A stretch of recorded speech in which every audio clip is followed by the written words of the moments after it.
Agora a gente fala sobre seleção brasileira, porque a novela para a contratação do novo técnico teve mais um capítulo, né? A gente falou ontem aqui sobre o Ancelotti e poucos minutos depois saiu a confirmação de que ele não virá para a seleção brasileira. E aí, né, que a gente está vendo é essa irritação pelo assédio do Brasil a Carlo Ancelotti, e o Real Madrid resolveu vetar a saída antecipada do treinador. Assim, o acordo com a seleção ficou distante, né? Ancelotti não deve permanecer no clube espanhol, tem ofertas de equipes da Arábia Saudita com um salário 3 vezes maior do que receberia da CBF. Mas a chance de retomada de negociação com a seleção é bem pequena, né? Agora o Brasil volta a estaca zero, ganhou novos nomes, novos problemas, né? Tinha Jorge Jesus, que tinha falado já publicamente que gostaria de comandar a seleção brasileira, ficou chateado com a investida do Ancelotti, já demonstra que não tem o mesmo interesse. O Jesus queria chegar como escolhido e não como uma segunda opção. Pela segunda vez, a CBF espera, né, negocia, conversa com o Ancelotti e recebe um não como resposta. E aí, Alicia, deixa eu começar contigo também essa discussão, porque a aposta foi dada e me parece que foi uma aposta errada, né? Porque ficou sem os dois, sem o Jesus e sem o Ancelotti. Não sei se vai ficar sem o Jesus, não acho que ele vai ter coragem de bancar esse drama, até o final, né. Falando primeiro sobre a questão da negociação com o Ancelotti, eu vejo um nível de, não sei se é ignorância, se é incompetência ou se é pura arrogância, tanto da CBF quanto do Ancelotti, de achar que eles iam dar o balão no Florentino Pérez, que é provavelmente o, cartola mais cascudo, mais experiente, mais rodado do futebol mundial, de achar que ele ia fazer um contrato com a seleção, negociar, né, ter todos os pontos acertados de um contrato para treinar o Brasil e que ainda ia receber o dinheiro da multa, os 25 milhões de euros da multa rescisória que o Real Madrid tem para pagar se de fato demiti-lo. Então eu queria o melhor dos mundos, né? Optou pelo cheque em vez da seleção brasileira, não quer abrir mão da multa o Ancelotti, e a CBF está um pouco cansada dessa novela, porque está passando vergonha de novo, né? 2 anos depois continua passando vergonha. Em relação ao Jorge Jesus, eu acho um pouco de falta de noção do espaço que ele ocupa no futebol mundial. Se você pode ter Carlo Ancelotti, ainda que você só acredite nisso na sua cabeça, ele deve ser sua prioridade. Jorge Jesus não engraxa a chuteira do Ancelotti no futebol mundial. Ele ser a segunda opção para treinar a seleção brasileira já é muito para alguém com a carreira dele. Ele não é um treinador jovem e os seus principais trabalhos são 2 finais de Liga Europa, agora na Arábia Saudita, se a gente quiser considerar, e 1 ano no Flamengo. Olha a carreira do Ancelotti. Então, eu acho que ele devia se sentir honrado por ser a segunda opção e, se for sondado, aceitar, porque é um presente para ele dirigir a seleção brasileira pelo currículo que ele tem. Tá se fazendo de difícil, eu acho que está um pouco descolado da realidade. Mas o fato é que a CBF está conduzindo essa busca da pior maneira possível. E você, Mili, será que ainda há tempo para Jesus? É sempre muito engraçado, assim, eu não tenho estrutura para ele se chamar Jorge Jesus e a gente esperar que ele seja o salvador, né. Realmente a gente pode ficar brincando com isso por horas. Pois é, assim, o que eu acho é que, isso diz menos sobre Ancelotti e Jesus e mais sobre a CBF. Sobre como a CBF é perdida quando ela tem que tratar de futebol. Ela é muito eficaz para tratar de patrocinadores, de entrada e saída de dinheiro, de investimento, de poder, de se manter no poder. Isso eles fazem muitíssimo bem, né? De não ter diversidade lá dentro, porque é um bando de homem coordenando um esporte que é adorado por pelo menos metade das pessoas que gostam, assistem, consomem futebol é composta por mulheres, sem falar em outras minorias políticas, né? Então, isso diz muito sobre a CBF. A pergunta é, como a CBF quer que a seleção jogue? É como jogam os times do Ancelotti? É como joga o time do Jesus? É como joga o time do Abel? Como é que ela quer? Porque ela parece estar indo atrás de nomes aleatórios. E é um papelão, sim, você começar a negociar com um e depois ir atrás do outro. E aí levar um chapéu duplo do outro, porque o outro já fechou a porta para a CBF uma vez e agora está fechando de novo. Não interessa quais os motivos, ele está fechando a porta de novo para a CBF. Numa atitude que eu considero muito coerente, muito lógica, porque alguém com a carreira dele se meter nessa bagunça e poder sair queimado, para quê? Para quê? O Jorge Jesus quer muito, concordo com a Alice, sim, acho que não é suficiente para ele se mostrar tão magoado a ponto de dizer não, não vou mais.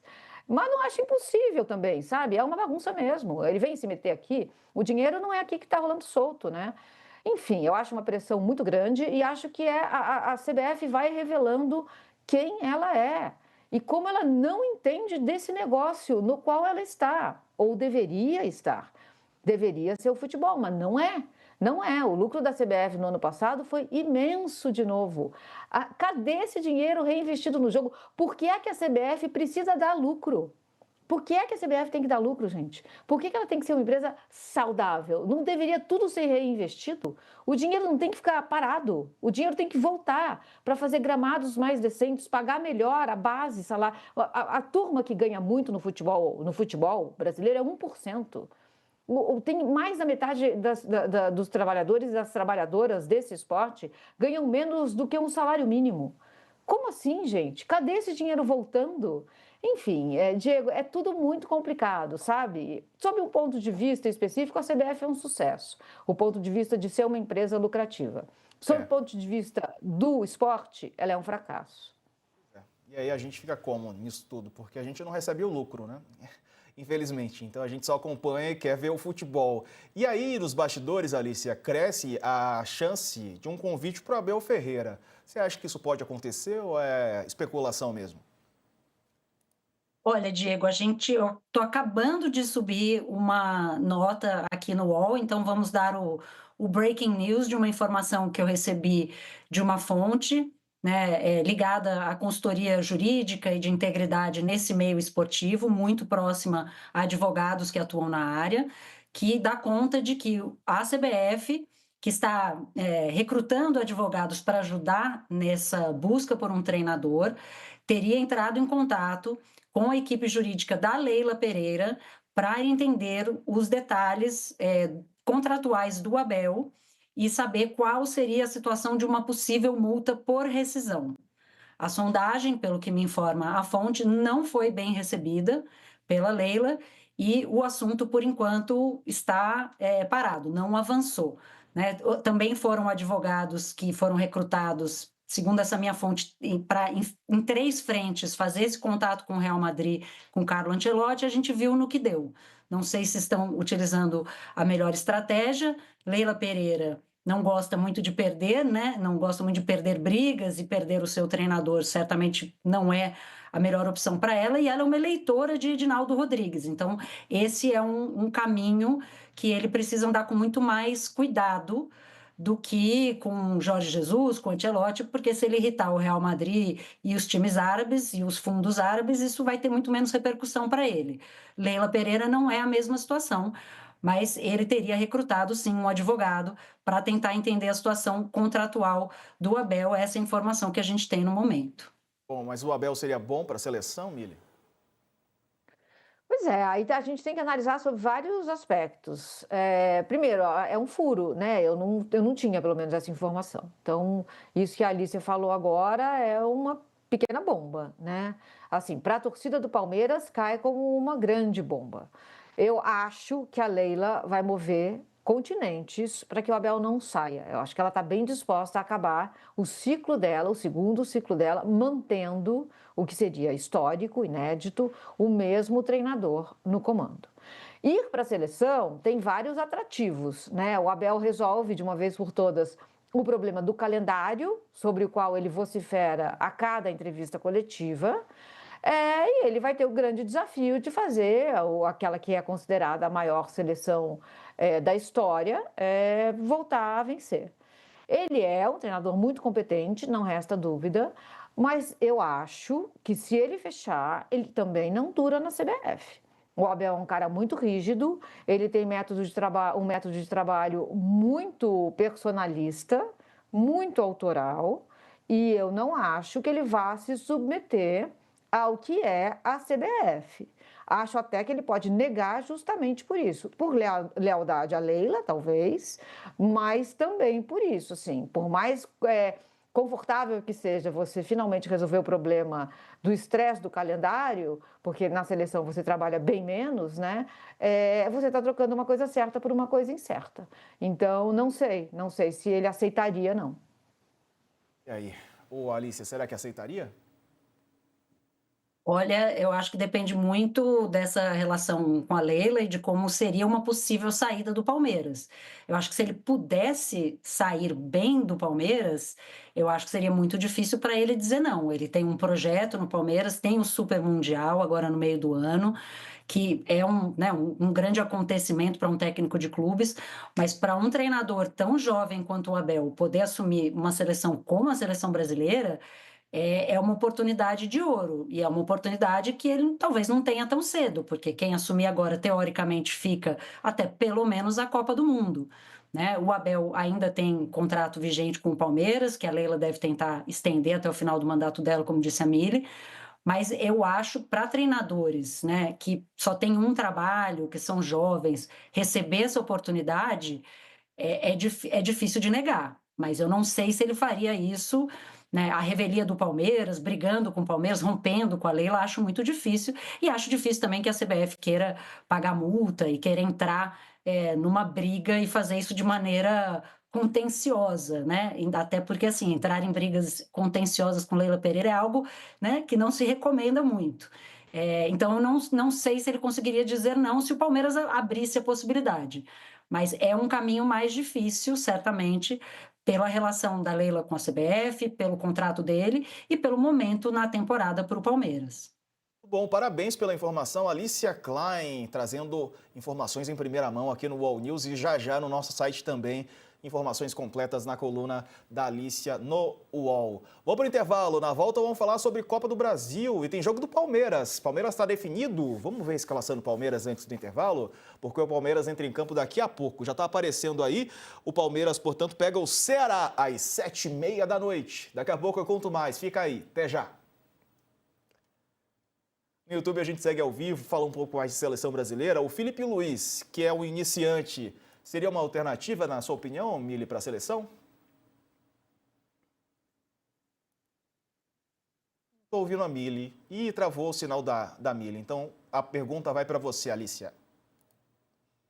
Olha, parece uma loucura, porque ele não tem sequer um trabalho completo, uma temporada completa à frente de um time profissional. Mas é claro que essa meia temporada que ele tem é de um sucesso absurdo. Ele ganhou tudo que disputou até agora.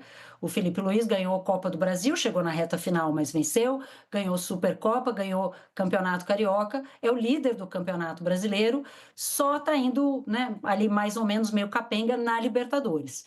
Eu acho que ele seria melhor do que o Dorival. Acho muito difícil um cara como o Filipe Luiz, com o conhecimento que ele tem de futebol, pelo que a gente está vendo até agora, capacidade de inspirar os jogadores, né, de ter respeito do grupo, eu acho que ele faria um bom trabalho na seleção. É o melhor nome? Não é. É um treinador muito jovem e com pouquíssima experiência. Literalmente não tem um ano de experiência como treinador de um time profissional. Mas esse time é o Flamengo e o histórico dele no Flamengo como treinador tem sido incrível. Acho que seria bom, não acho que é a melhor opção disponível no mercado, mas tendo a achar que daria certo. E você, Mili Lacombe? Caí bem na hora da pergunta difícil, né? Eu fiquei pensando o seguinte antes disso: se o Abel for para a seleção, tá na hora daquela camisa verde, hein? Camisa verde para a seleção. Fica a dica, fica a dica. Então, eu concordo com o que a Alicia disse, assim, é muito cedo, eu acho. Seria prematuro o Filipe Luiz na seleção. E acho que se o Abel por acaso disser não, assim, gente, a CBF deixou chegar a esse ponto, né? Olha onde a gente está. Ancelotti diz não, Jorge Jesus magoa, Abel recusa. E aí? Para onde vamos? O certo mesmo é a camisa vermelha. Não, brincadeira, gente, não é certo, não. A camisa vermelha é uma suposição. A CBF até se posicionou oficialmente sobre isso, né, Alicia? Sim. Sim, disse que não tem nada decidido e que vai respeitar o seu estatuto e que é tudo boato. É, vamos ver, né? Porque onde tem fumaça pode haver fogo. Ou não, né? Pode ser só um churrasco. Ó, deixa. Diego, Ah, o que ah, acontece normalmente é que soltam uma especulação só para ver como o mercado reage. isso. E Tem muito aí, a isso. partir disso, decide-se. Verdade. Se pegar mal, aí deixam para lá. Se sentirem que dá para seguir com a ideia, eles seguem.